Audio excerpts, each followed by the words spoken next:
Doo-doo-dee. It's Nandi! Hello friends, another patch and we have another new character to look at. This video is going to focus on Baldr, the Wolf Priest, who comes to the game as the 6th character for the Space Wolf faction. He's pretty cool and has some neat interactions, so let's discuss. A quick Christmas code as well, as I don't know how active I'll be on the channel between now and the festive break. If you're here for a 15-second summary, Baldr is a melee frontline healer. His active inspires his allies and lets them revive when killed. It also provides some nice bonus damage if they have the Final Vengeance trait. His passive provides bonus crit chance and crit damage to allies for 2 rounds when they are healed, and it also provides a further delayed healing effect. He is likely to be a war and horde mode focused character, and a popular one as healers often are. Thanks as always to my Patreons for their support. Baldr is a rare unlock via Hero Release event. As usual, Snowprint's art department have done a phenomenal job with his art and animations. He has 3 traits: Healer, Final Vengeance, and Terrifying.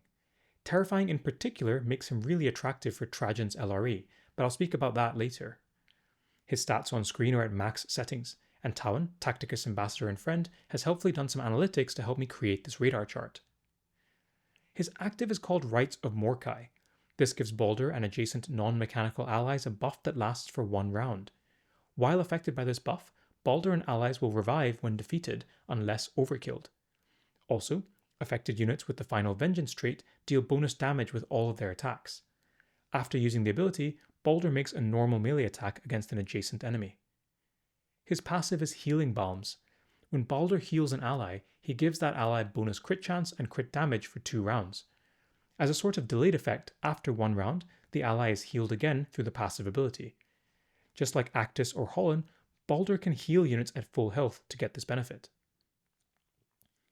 It can be difficult to appreciate the abilities through text alone, so let's take a look at how everything works with some gameplay. The active is nice and easy. You use Rites of Morkai, and then you can see that Baldr and the characters adjacent to him get this wolf buff icon. In this case, Ragnar has the Final Vengeance trait, so also benefits from the bonus damage, while Tiark does not. When one of those characters is killed, it revives at the health specified by the ability level and description.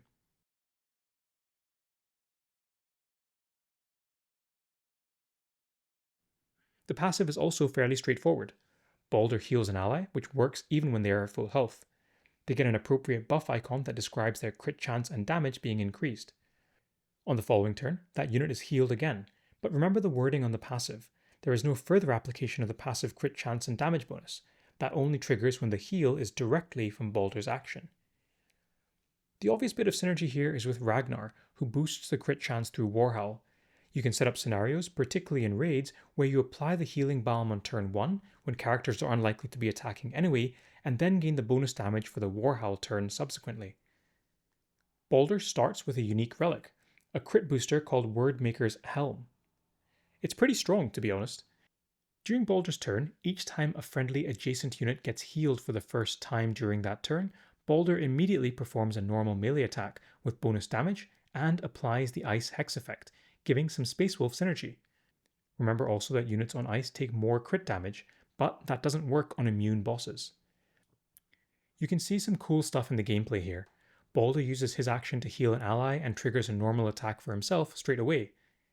You can also play around with the delayed healing effect of Healing Balms to trigger this multiple times per turn.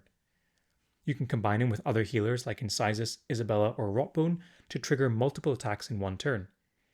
He even works on his own, where he heals himself and then automatically does an attack, turning him into a 1-unit army.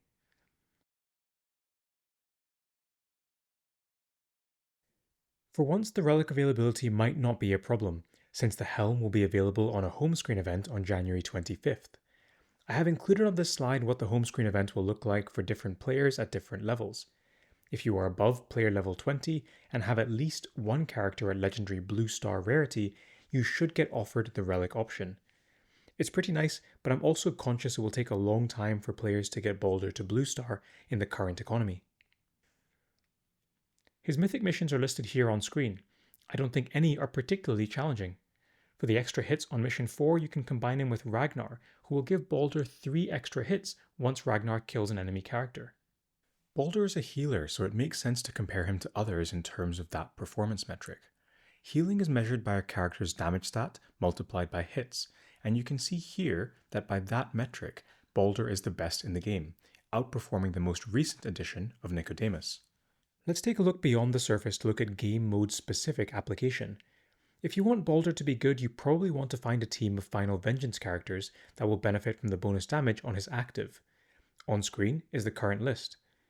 The characters that jump out here as an existing meta choice are Ragnar and Karn, possibly Dante too. So you wonder about putting him into a Custodes shell, which has been demonstrated to be so much better than the old-fashioned multi-hit team. The trouble is, once you add Carrion and Trajan to the mix, you're basically asking yourself the question of whether or not Baldr is better than one of the other flex slot characters. The buff he provides with his active only lasts for a turn, so I think the answer is no. His passive, providing extra crit chance and damage, could theoretically come into play for a fight against Rogel Dorn, but I'm just not seeing it for this guy in a top meta team. If you wanted to be meta adjacent and loved Space Wolves, he's probably fine alongside Ragnar, Karn, and then filler characters as you please. Maybe you could also add Dante, but then you lose the powerful Custodes shell. His next potential use is in War, and here I think he'll be great. The active allowing your allies to revive is literally perfect for this mode, and I would probably slot him into a team with Final Vengeance characters to give them that extra damage boost. That is probably the easiest surface level combination, but I could also see some interesting synergy with Jude.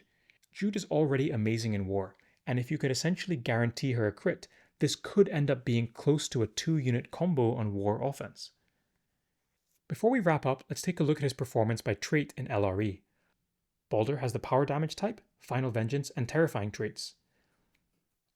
The power damage trait is already really busy, but by virtue of the fact that Baldr is a healer, he climbs straight to the top. Sometimes this trait appears on tracks where you can't use Rotbone, and there I think Baldr will be great. We've never had a Final Vengeance LRE track, but it has enough characters for this to be possible. The pool of characters here is smaller, but Baldr remains an excellent choice of investment in this group. Finally, Terrifying. This will come up at least once more in the Trajan LRE. Unfortunately, there is only one more pass of the LRE before Trajan's events complete, but Baldr is going to be amazing here and crucial to pushing deep in this track. I haven't listed the cutoffs for ability thresholds here since you can get those fairly easily on any Tacticus website. On screen here is the character summary in my usual infographic style. Thanks once more to Talon, Tacticus ambassador and friend, for his help here. I'll leave this on screen for a bit for you to digest. We can conclude by assessing Baldr's usability. Let's start with Horde modes. He is a healer and a reasonably good one at that, giving both an instant heal as well as a delayed heal through his active. I'm giving him a 5 here because healers are worth their weight in gold in wave-based modes. He is even better with his Relic on, providing healing and dealing damage at the same time. What about War? To be honest, I really like him here too. The fact that he can bring your squad back is really handy, because War battles are often won or lost in a single turn. His healing can also help set up a crit for that burst turn, and overall I just think he'll be a solid option. I've given him a 4, but I could easily see that number rising. Finally, Raid. Well, I think Ragnar's time in the sun is over or close to it. You can probably run Baldr in a version of the traditional multi-hit team that is meta adjacent, but with how scarce Imperial resources are in the game, it's hard for me to recommend building him just for raids. I've given him a 2.5 here. Okay, I'll maybe sign off there. I hope that was useful and you enjoy playing with Baldr. Thanks as always to my Patreons for their support, and bye for now.